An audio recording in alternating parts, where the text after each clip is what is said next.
Hello welcome back to my channel. ഞാനിന്ന് ലഞ്ചിന് മത്തി ഫ്രൈ ആണ് ഉണ്ടാക്കിയത്. നമ്മൾ നോർമൽ ഉണ്ടാക്കുന്നതിൽ നിന്നൊക്കെ വ്യത്യാസമായിട്ട് വേറൊരു ടൈപ്പിലാണ് ഉണ്ടാക്കിയത്. അപ്പോൾ അതെങ്ങനെയാണ് ഉണ്ടാക്കുന്നതെന്ന് പെട്ടെന്ന് കാണിച്ചു തരാം.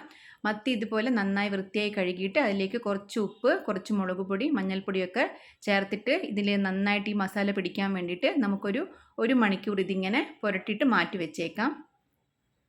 ഇനി നമുക്കിതുപോലൊരു തവ എടുത്തിട്ട് അതിലേക്ക് ആവശ്യത്തിന് വെളിച്ചെണ്ണ ഒഴിച്ചു കൊടുക്കാം.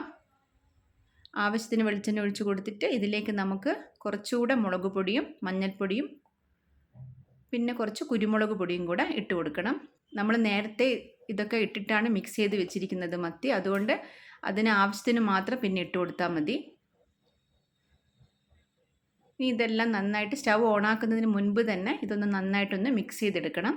അത് കഴിഞ്ഞിട്ട് പിന്നെ സ്റ്റവ് ഓണാക്കിയിട്ട് ഇതിലേക്ക് കുറച്ച് ഉപ്പും കൂടെ ചേർത്ത് കൊടുത്തിട്ട്, ഇത് ചെറിയുള്ളിയാണ്, ചെറിയുള്ളി ചതച്ചത് കൂടെ ഇട്ട് കൊടുക്കാം. പിന്നെ കുറച്ച് വെളുത്തുള്ളിയും പിന്നെ കുറച്ച് ഇഞ്ചിയും കൂടെ ചതച്ചത് ഇതിലേക്ക് ഇട്ട് കൊടുത്തിട്ട് നന്നായിട്ടൊന്ന് മിക്സ് ചെയ്യണം. ഇതിൻ്റെ പച്ചമണം പോകുന്നത് വരെ നമുക്കിത് കുറച്ച് സമയം സിമ്മിലിട്ടിട്ട് വഴറ്റിയെടുക്കണം. അത് കഴിഞ്ഞിട്ട് പിന്നെ നമ്മൾ ഇതിലേക്ക് കുറച്ച് കറിവേപ്പില ചേർത്ത് കൊടുക്കുന്നുണ്ട്.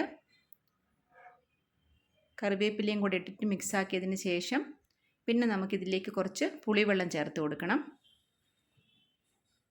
പുളിവെള്ളവും കൂടെ ചേർത്തിട്ട് ഇത് കുറച്ച് സമയം ഇതൊന്നിങ്ങനെ തിളച്ചൊന്ന് വറ്റി വരാൻ വേണ്ടിയിട്ട് വെയിറ്റ് ചെയ്യണം. അത് കഴിഞ്ഞിട്ട് നമുക്ക് പുരട്ടി വെച്ച മത്തിയൊന്ന് ഇതിലേക്ക് ഇട്ട് കൊടുക്കാം. എന്നിട്ട് സിമ്മിലിട്ടിട്ട് നമുക്കിത് നന്നായിട്ടൊന്ന് മൊരിച്ചെടുക്കണം. അപ്പം നല്ല ടേസ്റ്റി ആയിട്ടുള്ള മത്തി ഫ്രൈ റെഡിയായി കിട്ടും. ഇത് മാത്രം മതി കേട്ടോ ചോറിൻ്റെ കൂടെ. ഇതിൻ്റെ ഗ്രേവിയും ചോറും മാത്രം മിക്സ് ചെയ്ത് കഴിക്കാൻ നല്ല ടേസ്റ്റാണ്. അപ്പോൾ എല്ലാവരും ഉണ്ടാക്കി നോക്കണം. Thanks for watching.